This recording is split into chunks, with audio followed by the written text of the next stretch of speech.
Hey, hello, good evening, and welcome to the Stokastic.com NFL live before a lock, not a showdown, Monday night doubleheader. Dude, we've been blessed with a lot of these cool slates already this year, so I'm looking forward to it. Bills, Falcons, Bears, Commanders, two teams coming off of a bye. One team, a lot of injuries to wide receivers. It should be a fun one, and if I had to guess, Chris Spags is excited to be here tonight. I was going to do a callback to that as well, but you beat me to it. Yeah, of course. The hat is on. Loughy's here. He's smiling. We're all excited to be here. It's Monday. It's nice to get another doubleheader. We have another one next Monday. And spoiler, Loughy, actually, so you get your gift shopping done. Next Monday is my birthday as well. So I think I'll be on the air with you. A romantic birthday. Thank you. Romantic birthday doubleheader next week. But a lot of doubleheaders, which I think on a slate like this, Loughy, it's way too easy to play whoever you want. And now with Dalton Kincaid out, Dawson Knox minimum salary, I'm sure he's going to get crammed in a lot as well. And you can literally play anyone you want now, which I don't know how it's going to work besides perhaps a dupe train coming up. Do we just pivot to Spencer Hawes' brother and go to Jackson? Are they actually related? I don't know. No, it's like, there's not a lot of Hawes out there. It's possible. That's what I thought too. Yeah, there's not. Although there was another name I was looking at the other day and I was like, nobody has this name. It's two football players. I can't remember, two NFL players. I can't remember who it was. It was like, there's no Horn on this. And I was like, they got to be related. No relation whatsoever. Yeah, Joe Horn is one of the fun one in college football that I learned this weekend. Have you heard of Chris Johnson? There's a Chris Johnson Jr. in college who I think had like a good weekend. I think he's on South Carolina. I haven't dug in that deeply. Everybody thinks he's Chris Johnson's son, and he doesn't really dispel it because it's probably going to help his draft stock a little bit if people think that. But he's not. He's not related to Chris Johnson 2K guy. So, maybe trying to make nepotism work in your favor by pretending you're the son of Chris Johnson, I think could be a fun angle for this guy. Dude, I was going to say Johnson would have had to have had him at like 12. I didn't know Chris Johnson's 40. Mm-hmm. What was the CJ2K season like? What was it, like 2011? Was it that long ago?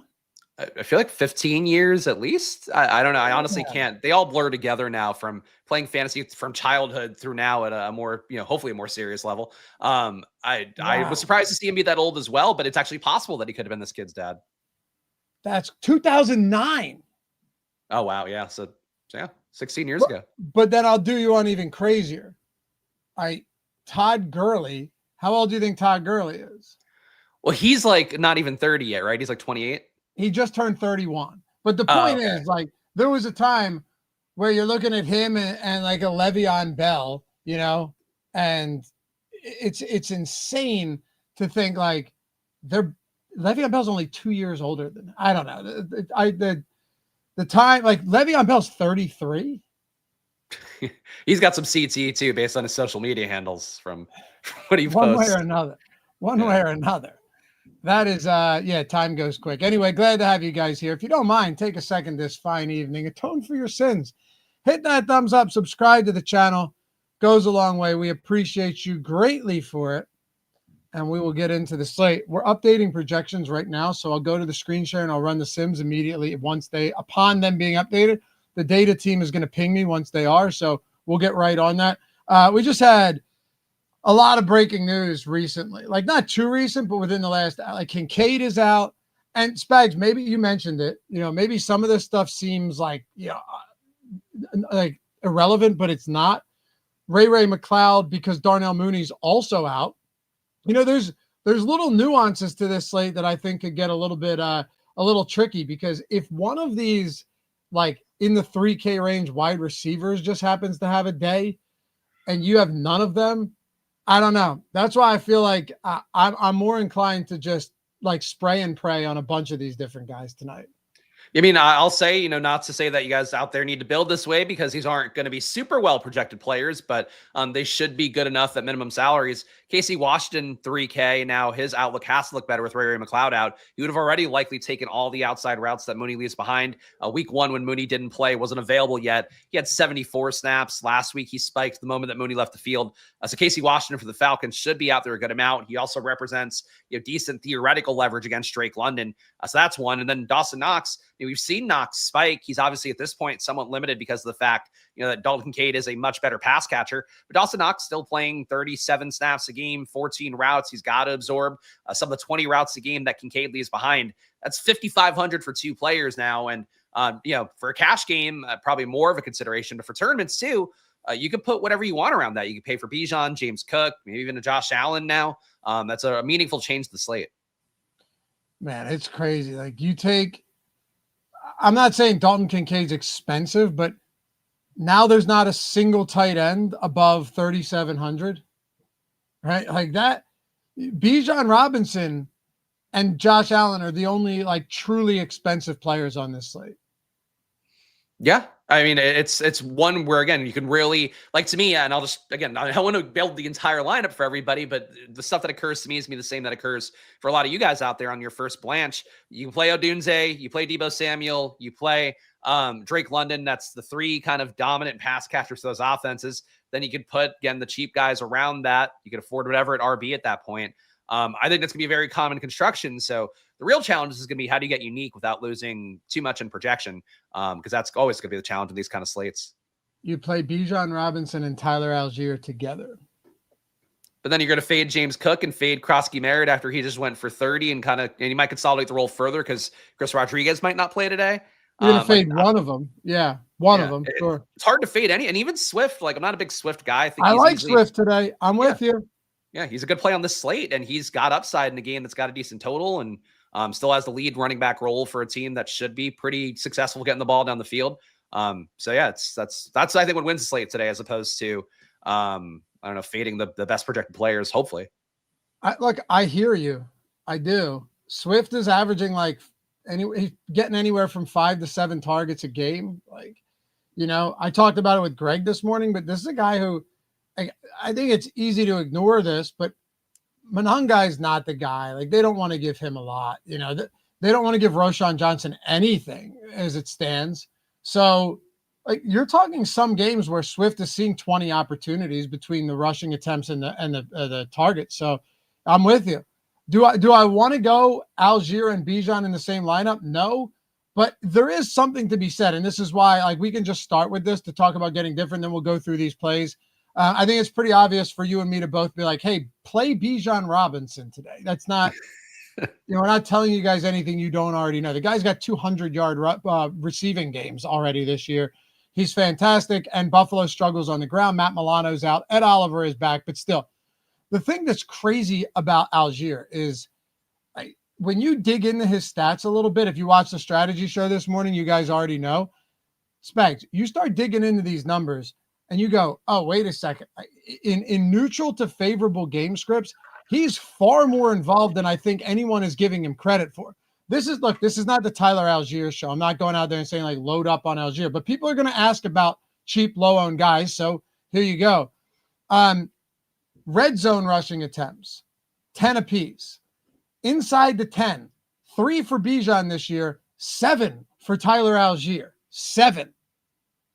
Inside the 5, so goal line attempts, 3 for Algier, 2 for Bijan Robinson. And then you say, all right, well, what do his rushing attempts look like in games that have been neutral to, again, favorable? 10, 16, and 16. That. All I'm saying is that's not nothing for him. That's not nothing. Yeah, I agree. I mean, I was going to say some similar numbers to what you cited. You eloquently went through them all, but really he has a much bigger red zone role than people realize. He also is one of those guys too, where, they use him somewhat in the pass game, but not really that much. But whenever, the Falcons have a lead, whenever it's sort of an obvious, running situation, they're not afraid to put him out there and give him that touch. I don't think he's as good as Bijan, but he is a guy who's getting, 11.5 intended touches a game. They're trying to give him the ball relative to a snap share. 68% of the time he's on the field. So when he's on the field, he's going to likely get the ball. And when you have also your down Mooney, who's been being fed the ball pretty decently well, you're now down Ray McLeod, who's been a little more of a factor last year than this year, but still a guy who's out there a bunch. There should be some consolidation for the running backs in this game. So obviously that makes Bijan appealing. And, Buffalo gives up a lot of targets to running backs, a 22% target rate. That's running backs, one of the highest marks in the league. So that should benefit Bijan, but frankly, it might benefit Algier, which is how much they give him the ball whenever he does play a snap. But to your point, it does make it difficult to play both of them in the same lineup. Yes, a lot of upside for the other running backs. Yeah, with Cook, who, like, I think there's some people that probably thought coming into the season. I mean, I'm one of them in the sense that I didn't think Cook would dominate the run game as much as he is. I know they gave him a big contract, but Ray Davis doesn't exist anymore, Spags.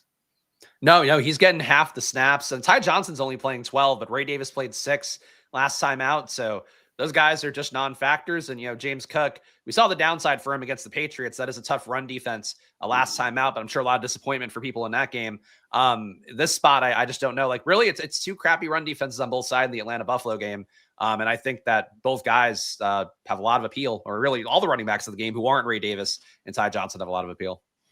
We had a question from somebody in chat as well, asking, and let me pull it up here, asking about the weather. Are we concerned with the weather in Washington? Let me tell you, by the way, what a dog shit stadium that is, Spags. I don't know if you've ever been there.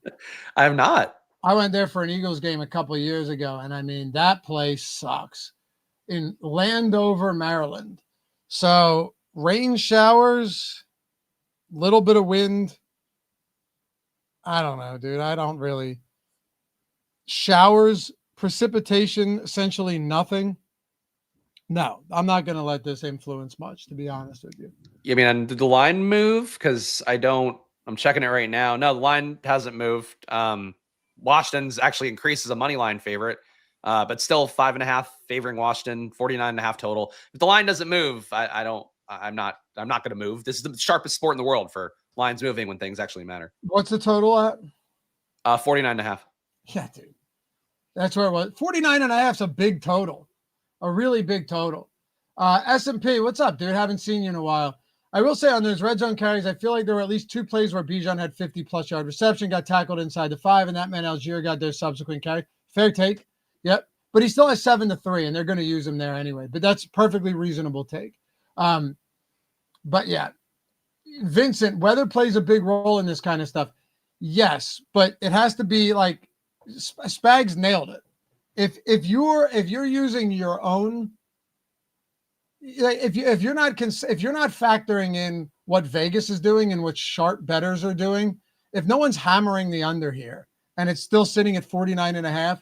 Clearly, there are no concerns about the weather. Like, how many times have we seen crazy weather? The total drops. I've seen totals drop by 10 points before, where you've got this insane, like 40-mile-per-hour sustained winds or freezing cold games, and you see the look-ahead line be way different than what where it goes off at. So, yeah, I'm not going to concern myself too much with that. We do have Deebo Samuel, who is expected to play, Spags.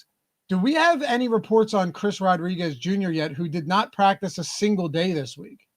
Yeah, I assume he's not going to go, but he was still questionable the last I saw. Debo with the heel going. I think that was really the big one, unless we get some, Bills out of left field injuries for guys that are not going to play. But I think Rodriguez is not playing. I kind of have not factored him. I think it makes Krosky Merritt a much more appealing play because even last game where Krosky Merritt went nuts, we did see in the second half a little more Rodriguez coming in. It's just sometimes he runs well and they like to keep him out there. But at this point, you'll have McNichols taking some amount of snaps, I think. And that's probably it. So Krosky Merritt's role feels about as good as it's been at any point this year. It really does. The only downside to Krosky Merritt is that he does not pass block well. And Cliff Kingsbury essentially came out and said it the other day where he's like, look, we're going to get him to be a complete back, but he's not yet. So I don't know how much work he's going to have on passing downs. But it's really hard to take a guy who's averaging 6.6 yards per attempt and just not give him a lot of work on the ground. And he's missing a ton of tackles too, like 28% avoided tackle rate. And there's a lot of guys, frankly, on the slate who have a lot of juice and avoided tackles, but that's a really strong number for a guy like him. He's been efficient EPA-wise, 0.2 EPA per rush. Even pass game-wise, like he's not really well around there, not getting a lot of work, but still a positive 0.1 EPA per target going his way too. And there were some design screens for him last time out as well. So it seems like his role is evolving in a nice way that, frankly, I'm not sure if it would have if Eckler didn't tear his Achilles, but this is the Krosky Merritt game where he just absorbs everybody's souls like Brian Robinson, and Austin Eckler becomes stronger for it. Yeah. Shang Tsung of the running back room. Dude, Ben mentioned Shang Tsung the other day. Did he really? And he was talking about a player stealing other players' souls. That's crazy. That is, I usually watch your guys' shows, and maybe I saw that and it slipped in my brain, but I don't think so. That is so funny. Yeah, it was on the First Look show, man. It was this week. Jake, Chris Rodriguez allegedly showed up to the stadium in athletic clothes. He showed up. People show up in clothes, though. Like, I saw the video of him walking into the stadium with a duffel bag or whatever it was. I don't know. He showed up in clothes. What would he wear if he wasn't playing? Would he wear like a top hat? Right. Like you want him to show up in that freak stuff Kyle Kuzma wears? I mean, sometimes people just wear clothes, normal clothes. Anyway. Yeah, Ray, a source told me to play. Right. But anyway, we can dig into this now. I'm running the Sims. This is a fun one. So I'm not going to try, brother. I'm just going to read the comment. Loveland might be the clutch player today. All right. So here was a really fun question I got this morning, Spags, and someone asked me, they were like, yo, do you think that Luther Burden gets the post-buy rookie bump? I thought about it and I was like, 4,700. I'm not sure I want to do that anyway. He has 2 games with negative receipt. He had 1 good game and it was on that like 65-yard touchdown on 3 total targets. But then I'm thinking, Loveland was drafted 10th overall. If there was a guy who they decide they want to start trying to get the ball more, and you look back at the end of today and you go, you know what? Damn, I should have seen that. Like, he doesn't need to usurp Cole Kmet because they run a lot of 12 personnel anyway. And like the way as far as the position goes, right? So they run a lot of 2 of their tight end positions. You could have, he played 53% of snaps the week before he got hurt. He got hurt early in that following game.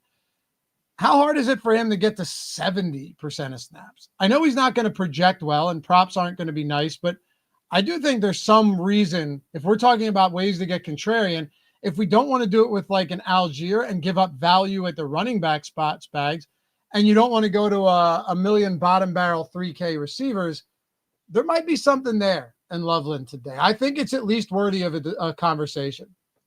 Yeah, I'm with you conceptually, and I think that's actually a good point because I've heard a lot of people saying the Luther Burden thing in my chats on my Splash Play channel this morning, and I'm like, I bet Luther Burden gets a little bit overplayed today at that price point, especially because whenever you see a lot of people bringing something up, whether it's here, whether it's on other DFS channels and YouTube chats, no disrespect to you guys, it just means it's a little more chalky than people think, and they think they're being cute, and in reality, it's like probably a little overplayed. But Coastal Loveland, I've heard nobody mentioning at all, really, and I agree with the sentiment that the work should increase a little bit. It's tough because the splits have been so in favor of Cole Kmet in terms of snap share and all of that. Colson Loveland has been moving the wrong way down. Obviously, he was a little banged up at one point, but Kmet seems like they like what he could do more. I think, ignoring just the malpractice that was taking Loveland over Tyler Warren and how that looks right now, I think Loveland still has upside as a player. I think on this slate in particular, if he has that touchdown, like neither secondary in this Washington-Chicago game is particularly good, he could really be a way to get unique on the slate. And now I think you'll have people drawn to Dawson Knox at 2,500. So that kind of makes the Cole Kmet Loveland paying up just a little bit option more appealing. So I see it. It wasn't a move I got to a lot for myself, but I did see Loveland coming up as some of the top ROI lineups is like your way to get unique. And I think that holds. I think so too. Mitch Williams, Lafayette, just followed you on Tails. Thanks, brother. Come hit us up over on Tails. Links in the description. I got 2 SGPs posted for today. Nice little 50 and 25% boost. That should be fun. Matter of fact, I was just looking right now, Spags, for a Colston Loveland prop to see where he was at. Books aren't even posting anything on him. Oh, that's not a great sign. That makes me like him more. Oh, really? There's so much unknown there. Like, if they're not posting something, are we saying that he's just simply not projectable today? I mean, I'm telling you right now, on these 2-game island spots, like these books typically will post anybody, like they'll post guys at, like, who do they have? Luther Burton's in there. They have Jeremy McNichols in there. They have Chris Moore. They have a bunch of guys who Terrell Shavers is in there, 1.5 receiving yards. Jackson Hawes, Elijah Moore active today with Curtis Samuel out. Kadero Hodge has a prop, but nothing on Colston Loveland. That is interesting. That's odd. I mean, is it because he's been hurt? Because like he played 0 snaps the week before last. It was their bye last week. Game before that, 6. Like, is it just that they think he might not play and they don't want to take action on it? Maybe, but I don't know. He was a full practice participant. I assumed he was going to play. No, I assume so as well. I'm not seeing any props for him either. Just checking some AI tools. Yeah, I think he's sneaky. It's just hard to ignore the fact though that like Cole Kmet's been playing literally 60 plus snaps a game. Like that's a lot, but I guess if you're going to try to ramp it down a little bit, again, after the bye week is probably the time you try to do that and take at least a swing. And then if it doesn't work out, kind of then ramp him back down. Yeah. Well, what's interesting is I could get like 10% of him and be over the field by a lot. Mm-hmm. So I wouldn't need to do all that much in order to get where I need to go. We'll talk about the quarterback position now, and it's you're basically looking at a spot where you've got an expensive Josh Allen, you have a pretty expensive Jaden Daniels, you have Caleb Williams, and then Michael Penix Jr. Last I looked, just pulling, very, very little ownership, Spags. And let me see here if I can pull the Sims up. I just ran them. We got an update. We are in business. So let's see. I'm going to go 2 uniques here, right? I'm going to go 2 uniques and see what our exposures look like. If they need to do a rerun, I will let them know. But go to exposures, quarterback. We still have Penix around 5%, man. I don't even want to play Michael Penix, but seeing him at 5% on a 2-game slate as a 3.5-point dog in a 49.5-point total game at home, coming off of a bye, God, it's tempting. And the amount of people that yell at me all the time, it's like, Loughy, this guy sucks. You can't play. How many times yesterday? You can't play Bryce Young, dude. He sucks. Why are you banking on? I bet the Carolina Panthers too. And in my betting video, all these comments, you're just throwing your money away. It's like, all right, you keep doing what you're doing and I'll do what I'm doing. And Bryce Young doesn't need to be great. So many of these guys, they don't need to be great. They just need to be better than their price point, especially when they're getting 5% owned. So thoughts on 5% Michael Penix on a 2-gamer with 3 other quarterbacks? Yeah, and I'll say too, Bryce Young, I think, won the play action this week. I didn't win the Millie Maker because that was a Drake May, Kayshon Boutte, very tournament-y kind of approach there. I was never getting to that. I wasn't getting the Kayshon Boutte this week. No, nor was I. But I think that, to point, though, to the Bryce Young thing, like his salary allowed you to do stuff on the slate. That was one of my theses of the slate. Unfortunately, led to me playing a little too much Spencer Rattler. But still, we wanted to afford certain guys like Puka Nacua. That worked out well. On this slate, though, I think it is the same thesis as that Bryce Young play was yesterday. We're going to Bryce Young, going to Michael Penix is very similar, except you have a lot more concentrated target share. And also, 2 guys, if Bijan hits, it can be through the run game for sure. But a lot of times lately, like Loughy pointed out before, 2 100-yard receiving games for Bijan. Like it can go through the pass game as well. He's getting targeted a lot there. Drake London's going to be in the vast majority of lineups today as well.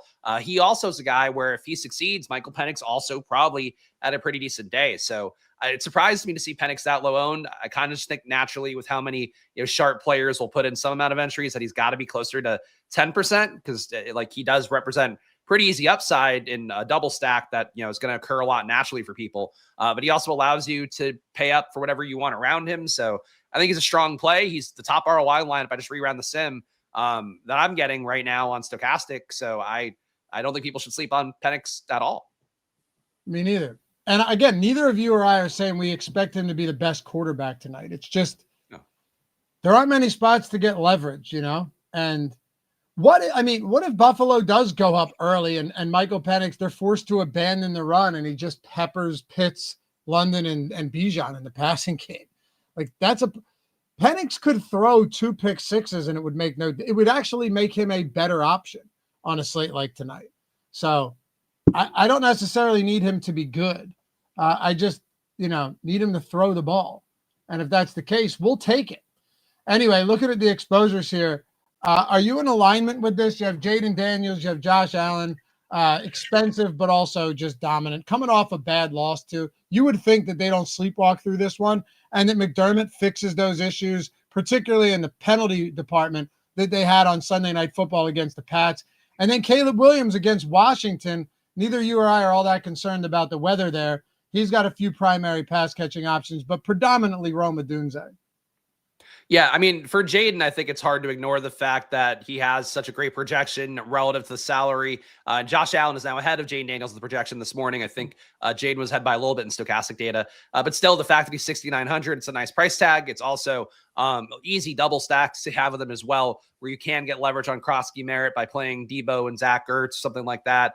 If you want to play a value guy, you have McCaffrey, Jalen Lane, Chris Moore at 3K is unfortunately a little more in play. Maybe you don't have to go there as much with Dawson Knox opening up. The point being, there's a lot of ways to stack Jaden, but still kind of dominant pass catchers to work off the top. And I think, too, the rushing upside in this spot, I mean, it is a high total game. Washington, really one of the highest totals they've had since Jaden took over at QB. The 27.5 implied they have this week. Chicago's defense has not been very good. So I love Jaden as, really that's the thing I've loved the most in football over the last year and change. Definitely a little biased there, but I think he's got great upside at 6,900 and a strong play. And Sims, too, he's the highest exposed guy I got in my top 150. So Jaden would be my preferred play even though he's going to be chalky. But unfortunately, it's a 2-game slate. They're all going to be chalky to some extent, besides Penix. Besides Penix, yeah. Are you all in on on Mr. Bill Krosky Merritt today? Because I know I'm going to get a lot of him. I just simply, and I assume you're in the same mindset. At 5,600, man, he's just tough to get away from. And Greg voiced some concerns, like we've seen his workload bounce up and down, and that's fair. But I also think, like, how long can Cliff Kingsbury keep the leash on this guy? You know what I mean? How long can you keep going to where you're just like, all right, you know what? Let's unleash him and give him some opportunities, because I don't think he needs a ton in the passing game. Maybe more today with Terry McLaurin and Noah Brown out. But he's just been so good that he's tough to keep off the field right now. And 5,600 is underpriced. Yeah, and if you don't get Rodriguez in, I think it makes it much easier to see ways that, he just doesn't really leave the field very often. McNichols will be in for the pass blocking stuff. That's going to be the case on those kind of high leverage downs. But besides that, the role seemingly is all Krosky Merritt's, and he's been good, backing it out, missing a lot of tackles, 28% avoided tackle rate, getting the ball a good amount as well. The red zone work could frankly be a little bit better. 1.4 red zone opportunities a game for him, 0.8 of which are inside the 10-yard line. That's okay. But, for a true bell cow, and frankly, for a guy as chalky as he's going to be, the Sims giving me 83% of them in the top 150. Would love to see a little more reliable red zone work, because Jaden could take that away theoretically. Debo could. Zach Ertz can catch a red zone touchdown. I think that's your ways that Krosky Merritt doesn't hit. But I agree, he's too cheap, and he deserves the ownership. And frankly, right now, he's a better back than DeAndre Swift. And I think the role for him is not as touch heavy or touch intensive as Swift is getting right now. But it feels like the touches are a lot more valuable for Krosky Merritt than they are right now for Swift. I'm with you. At home, 5.5-point favorite. NY, Stiegel, Loughy, did you see the UTEP study claiming the Chiefs have received advantage in called penalties 2015 to 2025? I hadn't seen that, no. I mean, I do have eyes, though. But I'll tell you what, last week in Jacksonville, they did not. I mean, they took like 13 penalties to Jacksonville's 4, and they've consistently lost one-score games this year, whereas last year, every one-score game, the Chiefs ended up winning. So, yeah, I don't know. I mean, I won't dig too deep into that. But Roderick Jones, the home RBs are chalky today. James Cook is going to be wildly popular. I just think all 4 of these guys in some sense are chalky. Like, even a near 40% DeAndre Swift. He's not going overlooked, Spags. Like, you're not getting sneaky by playing Swift over Cook. Yes, he's half the ownership, but he's still going to be owned by 40% of the field today. Like, the only non-chalk running backs are guys like Algier or Ty Johnson or some of these guys, Jeremy McNichols, Manungai, guys that you probably, not all of them maybe, I do like Algier to some extent, guys that you probably don't want to play a ton of. Yeah, I'm with you on that. And I guess maybe the Krosky Merritt ownership takes a slight dip. Chat's saying it, but Rodriguez active. So his athletic close were in fact athletic enough that he could play today. There you and go. Colston Loveland also officially Loveland is in as well. Yeah. Yeah. All right. So, oh, you said that. My fault. I didn't hear that at the end. So That's Colston Loveland in. Does that change your opinion then on Rodriguez? It makes me worry this much more for Krosky Merritt. Like, I really feel like the fact that Krosky Merritt got all the early work last week, he was really did a lot of his damage in the first half, then saw a little bit go away to Rodriguez in the second half, and the game was still competitive. I just found that to be an odd game flow of usage. It just worries me because at that point, all it takes is Rodriguez taking one touchdown away, and Krosky Merritt's a lot easier to not have in every lineup. But as always, we'll see what the sim gives us. Right now, the sim loves Krosky Merritt. And I don't know that he'll get knocked down enough for Rodriguez being active that he would become less of a good sim play.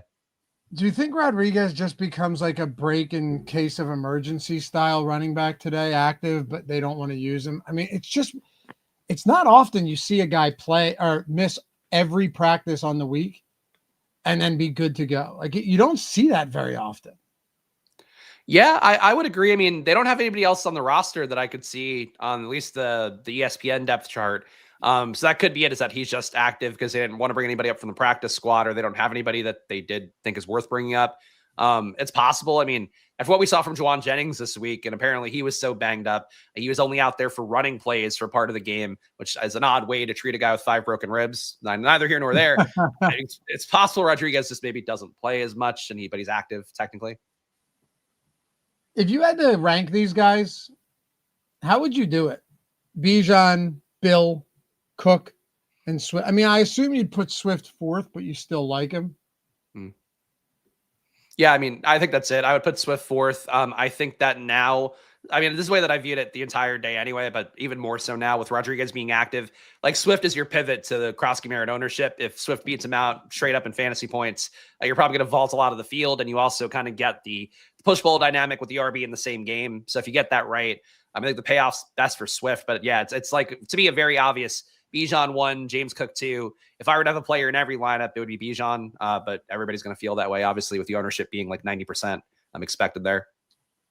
Javon Town says Swift is ass. I mean, look, I don't think Swift is that good either.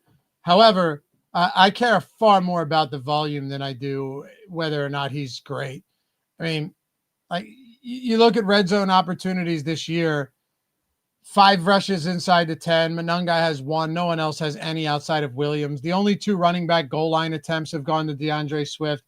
He's going to get those opportunities, right? Like, he will, and he's going to get passing down work too. You look at his targets this year, 6, 4, 3, 5. He has 7 target upside.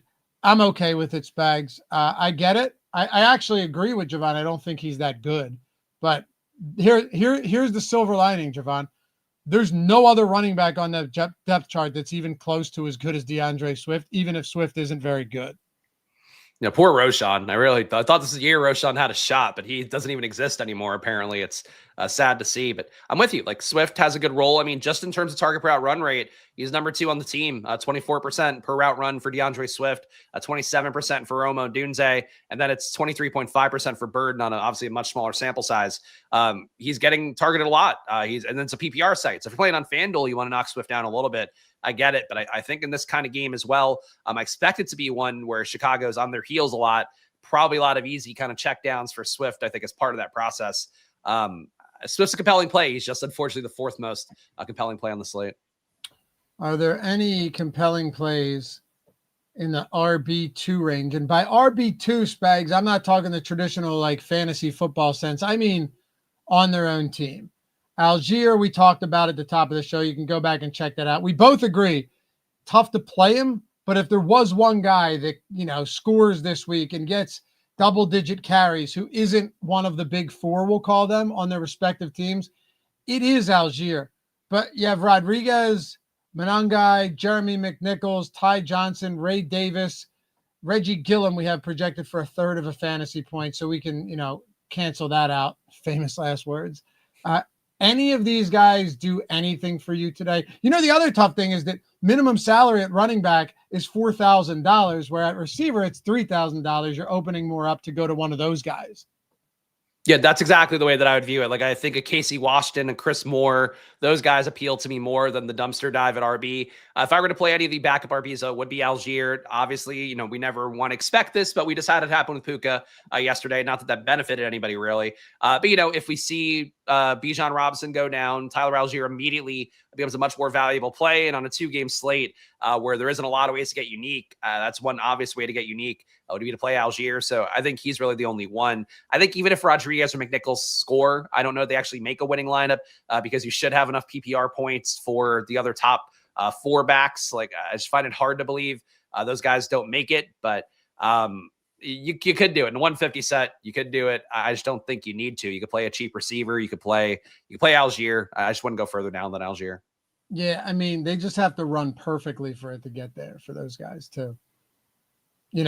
Like if McNichols breaks off a 60-yard touchdown again, you may just have to throw your hands up, right? Like I don't know if it's worth trying to cover every base on this slate is what I'm saying, Spags. Like, you know what I mean? If we're in the mindset of like, well, it could be him. It could be him. It might be Ray Davis or Monangai or Ty Johnson or Chris Rodriguez or McNichols. So what are we supposed to do? Just make like a bunch of minus EV lineups and hope that one of them works. And then you still have to get the rest of the lineup right.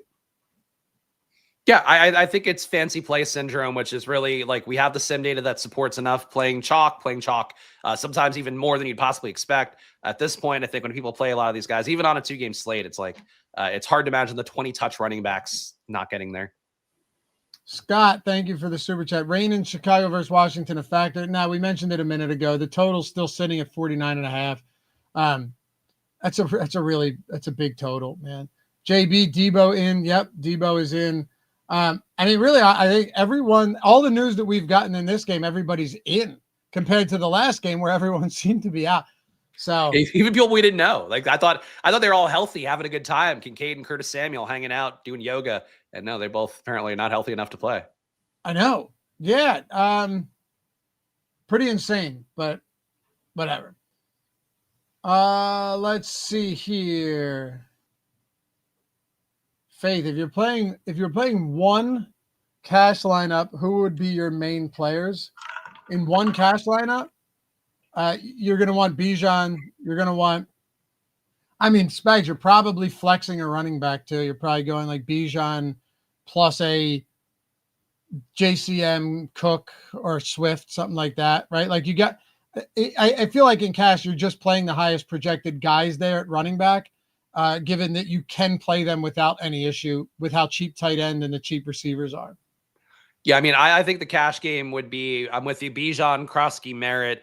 Cook, I'm not sure if he makes it in because I think in a cash game, you'd want to pay up for Drake London, probably Odunze and Debo. And then I think at this point, you're getting Knox. This is the whole lineup. But I think the cash lineup to me feels pretty pronounced on the slate.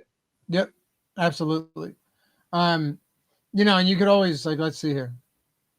If I go into the single lineup sim,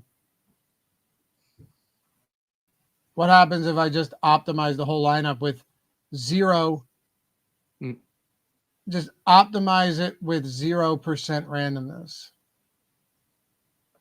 Daniels, Robinson, Cook, London, Debo, Casey Washington, Pitts, JCM. That looks pretty right to me, Spags. I'll zoom in on this. But yeah, Jaden, Robinson, Cook, Debo, Washington, Pitts, Krosky, Merritt, Commanders, those type of builds. Doesn't have to be that specific one, but yeah, you're going to see a lot of that, man. And if you're playing something that looks like that in a large field tournament, don't, because people don't realize how often there are millions of dupes on these slates. That is correct. I'll run this one more time too. Hey, a wide receiver, right? You could talk about all of the top guys. Like Debo's in. Are you worried about the heel at all? That's probably the first question I have for you. I'm not. I guess, frankly, you could be, given the fact they have guys who seem to like now, with Luke McCaffrey playing a little bit better. Jalen Lane has been playing some amount, not that well. Chris Moore is playing a good amount of snaps. He's been out there. Like, I think they could move away from Debo if they had to. But I like Debo, played him a lot today. Look, I try to get unique with still playing a lot of Drake London, a lot of Debo, a lot of Rome Odunze. I just think those guys are so much better and projectable than all the Bills guys, DJ Moore, So I did not fade that part of the chalk. And the Sims seem to agree. Like, I feel like usually for the Sims, you get less at receiver because receiver so variant and so volatile. And no, it's just a ton of London, ton of Debo, ton of Roman Dunze. Colston Loveland up on FanDuel now, 16.5 receiving yards. I'm going to bet it. You have to now. You put it into the universe. I'm going to have to do it, man. 16.5 on Colston Loveland. He is up, as they say. Yeah, I'm going to do it. We'll see what happens. We'll see what comes of it. I don't think I'm going to ladder the guy, but, someone, Roderick said Washington with a couple question marks. Yeah, I mean, I get maybe the hesitation there, dude, but they have no Darnell Mooney. You have no Ray McLeod. So this becomes a very concentrated offense around three guys in Pitts, London, and Bijan. You got to look somewhere, Spags, on a 2-game slate. And when you take a look at Washington, like he has been kind of next man up, right? He played 95% of snaps with Mooney out in week 1, 95% of snaps. And then last week, he played 52% of snaps with Mooney going down midway through that one. So I don't know if history is any indicator of what's going to happen today. Casey Washington should be on, at the very least, the guy should be on the field. Yeah, like I it's a little uncomfortable, I think, for Casey Washington for me in cash, just because I'm not sure that he'll even catch a ball today. But he is getting 18.6 air yards per target, has averaged 1 deep target a game. And like Loughy mentioned, I mean, he played over 70 snaps week 1 and Mooney wasn't out there. So he is a huge beneficiary, whether you like it or not. And I think he is exactly the kind of play you want in a large field tournament, because if he hits, like, he might pay off meaningfully at 3K. If he doesn't hit, you'll get the 0, but people probably aren't going to play him as much as the opportunity is. Yeah, I again, when I was doing the single lineup sim, that's just like I wouldn't build my cash lineups that way, but that's just optimizing it by projection. So yeah, which is the cash game lineup. I mean, that's I don't think it's be bad to play Casey Washington. I think, you could question a little, but I think he's a good play. Like, he might be a good play for both formats. Yeah, I can see it. Now, how do the top wide receivers shake out for you on a slate like this, right? Where you've got, like, you have Debo, you have Rome Odunze, you have just a mess of guys in Buffalo.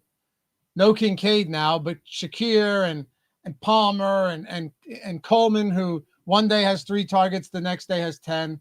Like, how do you break all of that down on a day like today? And of course, you have Drake London as well. Yeah, I mean, sim-wise, to me, the fact that I got 55% Debo, 72% Drake London in the top 150, Rome Odunze 47%, which is technically a fade, but still he's in half the lineups. Most of your lineups should start there and trying to get unique around that. And I think the tough part too is on the slate, there isn't like the number 2 guy for most of these teams. Odunze, you have the pivot down to DJ Moore. I think it's credible to play a good Rome Odunze team and just make your unique piece going down from Odunze to DJ Moore. But like, Odunze has meaningfully out-targeted DJ Moore. He's been a clear number 1. For Drake London, you're talking about Kyle Pitts as the number 2 receiver, Casey Washington, like Bijan, if you want to lump him in, but like, there isn't really like a number 2 guy to go to with Mooney out. For Debo, same thing. It's like you're going to chopped up workloads, for Jalen Lane, for Luke McCaffrey, for Chris Moore. None of them are really like legit guys. So it's a little hard to fade those guys because like the pivot point is just the run game, which you're probably playing already for both those teams. I'd rather just play the receivers and hope it works out.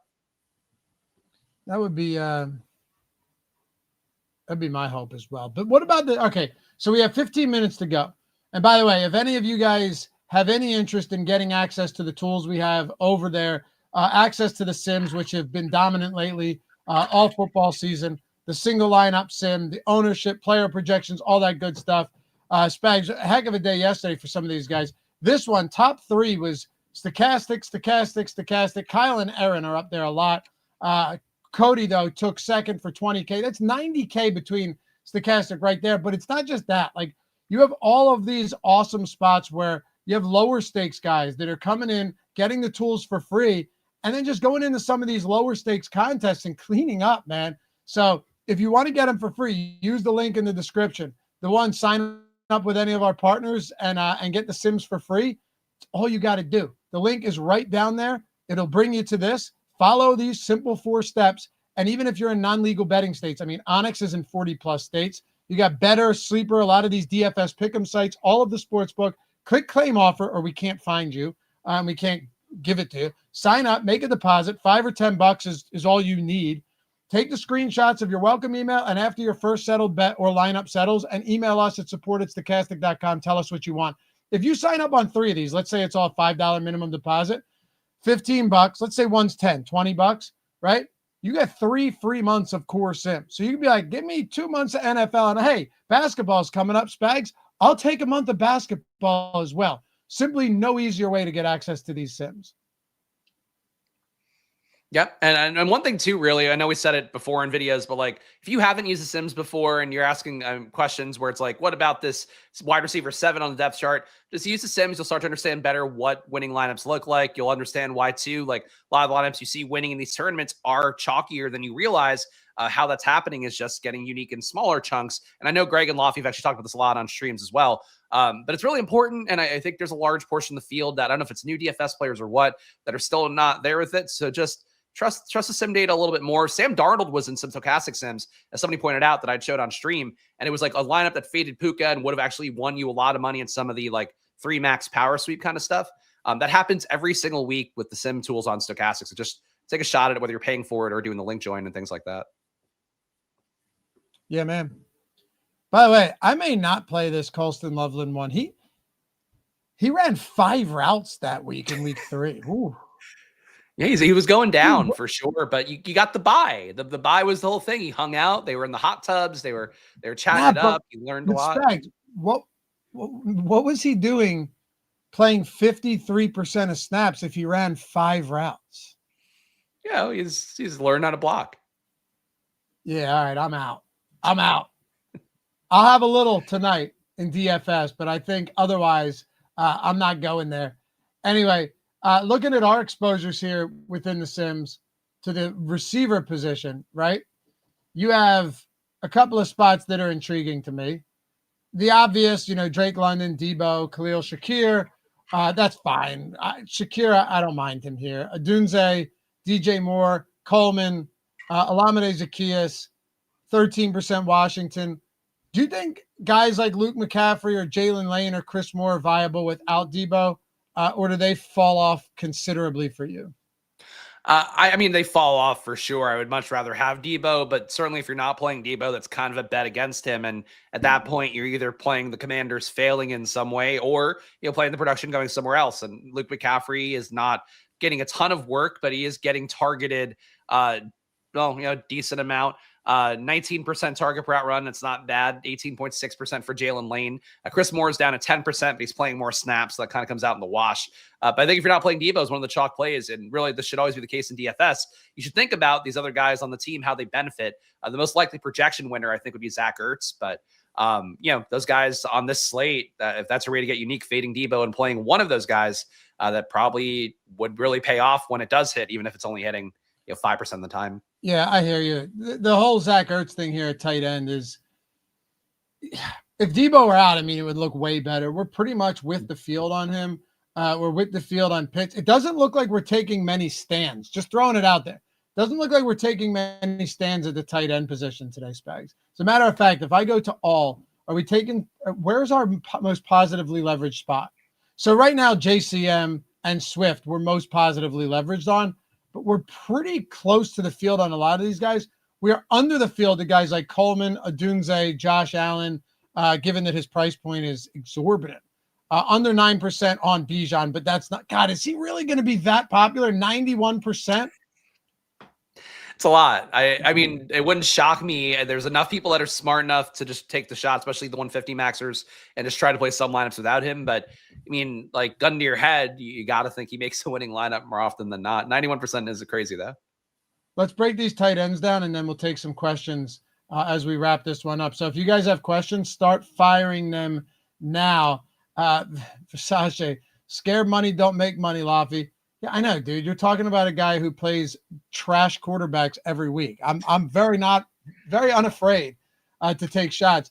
It's a lot different, Sachi, in tournaments than it is betting just a standard 1-unit prop. Like, that's not scared money. It's either you're throwing dumb money at it or not to win 1 unit. You want to know something about that guy? I also thought his name was Vishase. He's been on the Splashway channel before. And this is, I do retain people that stick out for some reason. He's actually a poker bro, and his name is Vicious, like Vish Ace. So it's I thought it was like Versace. Okay. Yeah, I thought it was like some, some foreign sounding name, but no, it's Vish Ace, and he's like a poker bro, if I'm remembering correctly. Wait, but it's supposed to be vicious, you're saying? Yeah, like it's vicious, yeah. Gotcha. Sorry, Vicious. But Vishase does make it sound like, we have so many viewers from all backgrounds. It really does. It's a Versace one. Where are you at on tight ends outside of let's say hold on, Iron Rice, would you bump up the archetype on a 2-game slate? That archetype is what you're building the contest out as. So if you're changing that, that's what you think is going to replicate, mirror the field. You're not going to get more of them in your builds. Well, it depends. If you go like 100% QB plus 3, then sure. But that's going to change the type of lineups that are built in the contest generator and the type of lineups that are sim. So it's very different than it just giving you more of them. As a matter of fact, the more of one that you put, the less in the archetype, the less you're going to get when you sim it, because you're going to typically have less leverage there, and it's going to be a chalky spot within the sims because that's how it's running it. Anyway, can you prioritize tight ends for us today? Yeah, I mean, it seems like Kyle Pitts is now the big runaway winner. Losing Dalton Cade really moves stuff around. But I got 49% Pitts overall. I'm still very comfortable playing Zach Ertz in particular. I think he will be played a little bit less than he should with Jaden Daniels. But Zach Ertz, 31%. He's far behind Kyle Pitts. And Dawson Knox came up too. 35% the first one I ran my sim on. But I'm getting Knox in 27% of lineups. He should absorb right away some work. I think Kincaid leaves behind. It's also possible Jackson Hawes type works in, I guess, and maybe he takes Kincaid work. I'm not trying to play that outcome, but with Dawson Knox being minimum salary and the other Buffalo tight ends being minimum salary, you certainly, I think, can think about that pivot more than you might normally. But I think Knox, he's the most projectable player here. He came up a good amount. And Cole Kmet did not come up very much for me, which I'm a little surprised by, but it seems like Kmet and Loveland's ownership in the sim kind of came out pretty flat. Got 3% Cole Kmet, 2% Colson Loveland, both of which are under the field. If I had to choose one, I would choose Kmet just because he's out there so much. But really, it seems like projection-wise, Pitts is running away with it by a pretty good margin. People mentioning Hawes. I do, and no, we're not talking Showdown. When it's a 2-game slate, we don't do Showdown. We just don't have time for it. I do wonder, though, like with a guy in Hawes, the one thing I keep coming back to is both of these games essentially have 50-point totals, Spags. So even if Hawes were to have like a 2 for 10 and a touchdown, that's not like a Showdown where you go, shit, I needed him. It's very possible that he's still not optimal, even if he scores, because pricing's not super tight. And, what's it truly going to get you to? I'm not saying you can't play him. I'm just saying it's not necessarily like a super, super sharp contrarian play on a 2-game slate with both games have 50-point totals. Yeah, I mean, I agree with that. I would say if you're building a chalky Knox lineup, that's the one way where it makes sense, because then you're going 1v1 with Hawes versus Knox, and that can play. But at that point, you want to use all the salary. I think that's how. But I agree. Like Knox himself, playing him will be unique enough that 17% projected ownership. Like people will not get him in enough lineups today. So that's your uniqueness lever. But yeah, I think in a 150 set, I would play some Hawes. All right, I'm trying to finalize some of these lineups here. I'm going to play one at least. I'm going to play one with Bijan and Algier just in case it works, Spags. I'll play it in the lotto just in case, because then if it works, I can be like, hey, it worked. And if I can stall while you finish some lineups, I do think too, for people out there that want to get more control over the lineups you're building in the sim, using the player filter tool for stuff like that, where you can find a lineup that has Algier making it, even if you don't play that lineup, just kind of understand how the sim works with Algier making a winning lineup and how that would go. Doesn't seem like there's a lot that came up in the sim. In fact, I don't think there's any Algier. So I guess it might not be a good play. But as an example, though, you can do that. Hawes, it would be the same thing. Hawes did not, I don't think, make any lineups either. No, Hawes made some. Wow, actually, Hawes made a lot of lineups. Did he? Yeah, there's at least 40 that are coming up is, at least positive EV, some of which 100% plus. I'll read one for the people so Loughy can get his lineups in. Josh Allen, Bijan Robinson, James Cook, Deebo Samuel, Drake London, Casey Washington, and Jackson Hawes, Krosky, Merritt, and Commanders. So super chalky lineup. But then you have Casey Washington paying down there, Jackson Hawes as your pivot points at Knox, leaving 400 on the table. So Hawes playable, according to the Sims. Okay. I take it back.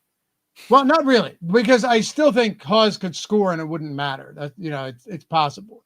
But what do you think about the 2 tight ends? Would you go 2 double tight end then? Like, is there any value in that today? It's not looking as good as it did when you had Kincaid in, I think, but I wouldn't like turn away from it. I'm sure I have some in my lineups. I don't have a way to reference that quickly. I mean, look, sim wise, it definitely top sim lineups are all RB in the flex. I mean, if you're going through Stokastic sim here, it's a lot of Krosky Merritt, but I see some Pitts and Ertz coming together.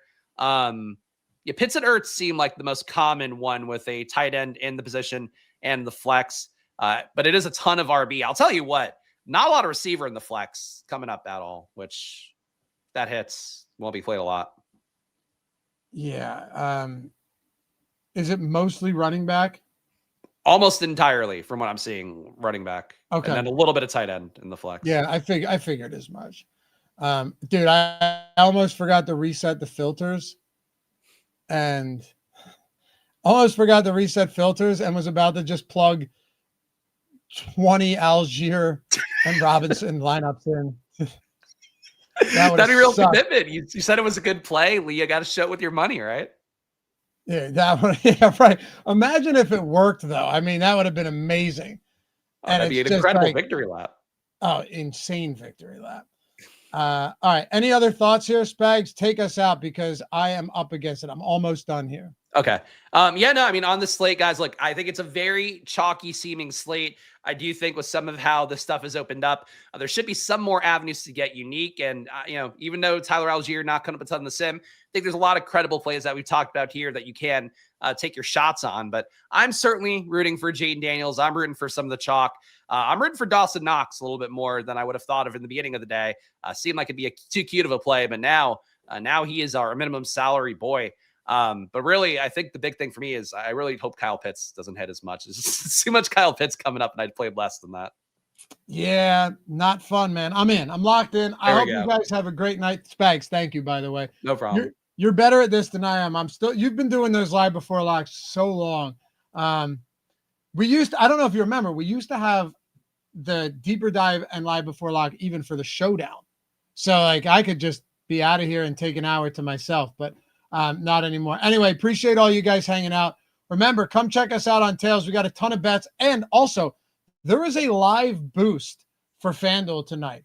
I'm going to see how this Buffalo game goes. I think I'm going to fire on this 30% live boost and throw that over on Tails as a little exclusive play. Everything's free all the time, all the picks. You can follow the people you want. It's really sweet. So make sure you're over there. Turn on notifications, create a free account, and we'll be in business. Spags, appreciate you, brother. Good show as always. And I'll see you back here Thursday. Yeah, I'll see you Thursday. Thursday strategy show. I'll be reunited with Loughy and appreciate all you guys watching and good luck. I hope it's a fun slate, even though we're all going to have very similar lineups today. And don't forget, Spags is always excited to be here. We'll see you back for the next one. Bye-bye.